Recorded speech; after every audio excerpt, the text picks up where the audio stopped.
We promised to Allah subhanahu wa ta'ala, and we are asking His help and His tawfiq to continue this practice beyond the Ramadan, inshallah. And we will keep doing all the good deeds. Regarding ESCO and their good work, you know, mashallah, this is in your area. Our brother Azhar Pasha, mashallah, and all his team, they are doing very hard work, very great efforts for different objectives through this organization. You all know very well, mashallah, and the name itself it says educational, social, cultural, so it is covering so many needs of the Muslim people. One, I can attest myself because I have personal experience what is the great work ESCO is doing.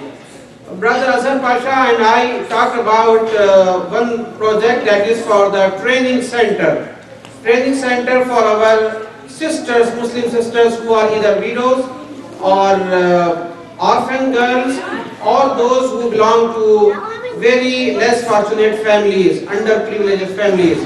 And Alhamdulillah, he said that we would like to open a center in North India as well. So then I offered that I can talk to my father who is in state of Uttar Pradesh, and the name of the town is Rampur, our hometown, and I requested my father for that. So he already has a Darul Uloom, mashallah, he runs a big Darul Uloom where 1500 students are, alhamdulillah, learning the Islamic courses, all the Alim courses and Fadil and Hifz al-Quran. So 800 boys and 600, 700 girls also, the girls are also becoming alima. So he said that we are very much overwhelmed with so many activities, but I made a special request that we would like to have this center also in our hometown, so please help us, and we would like you to supervise.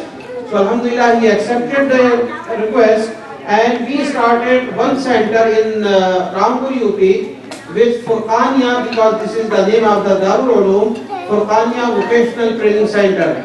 It's more than 6 months. This center is doing tremendous job, because I have been monitoring the progress, mashallah. There are 52 girls and women, those who are learning, and in 6 months we just had our annual function for the school for that Darul Uloom before Ramadan. And mashallah, those ladies, they were able to stitch the complete dresses for the men, women, everything in 6 months. They have learned a lot, alhamdulillah. Now they are able to start their own, stitching, their own kind of, it is an employment for them. So by this, alhamdulillah, you are empowering those sisters, those women, those who will be creating their own resources, generating their own expenses for their families. So it's a great work that alhamdulillah this organization is doing. And it's not only one center, all those centers that you have been seeing in those pictures, mashallah, throughout the country, they are doing the same amount of jobs, same amount of work, mashallah, and you are empowering all those families, those otherwise could not sustain to themselves, support their own self and their families. Mashallah, imagine you are doing this, in this case 52 families, those who will be earning for their children and for their siblings and everyone. And once economically we will be strong, then education it comes next. First we have some money in our pocket and our stomach is full. Then we will send our children to the schools. So I'm sure that all these mothers, they will send their children to their school for the education. Unfortunately, you know the situation of the Muslim people in India, especially in Uttar Pradesh, Bihar, in those states, there is so much backwardness in terms of education and economically as well. So you are empowering them economically, and inshallah, they will be succeeding in educational fields as well, inshallah. So my humble request and appeal to all of you to please donate generously and support completely as organization in their different multiple objectives and their different projects. May Allah subhanahu wa ta'ala again reward you the best in this life of this dunya and in the hereafter. And let me translate the ayat of the Quran that I recited in the beginning, and I will conclude my talk. It's a beautiful verse, by the way. Beautiful. You know, it's so much encouraging and inspiring for all of us. Allah subhanahu wa ta'ala says that do you think that you can increase or decrease your risk, your sustenance? No. It is in the hands of Allah. قُلْ إِنَّ رَبِّي يَبْسُطُ الرِّزْقَ لِمَنْ يَشَاءُ وَيَقْدِرُ. He is the one who increases the risk for you, and He is the one who is decreases. He is withholding.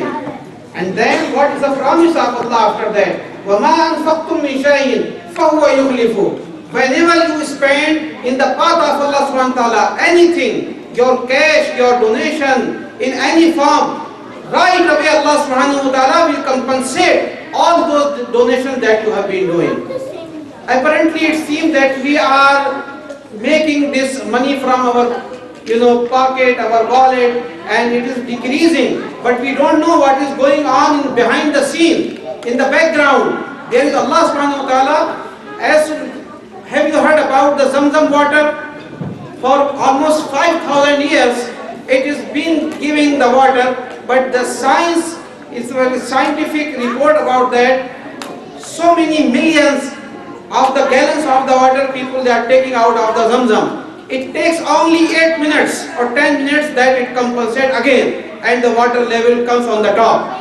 Similarly, this is the law of Allah subhanahu wa ta'ala.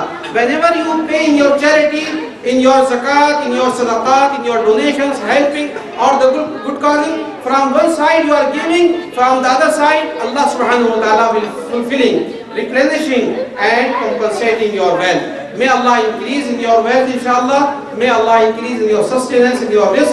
May Allah subhanahu wa ta'ala protect your families, your children, and may Allah subhanahu wa ta'ala protect all the Muslim families throughout the world. Wa akhiru da'wana alhamdulillahi rabbil alameen. Assalamu alaikum.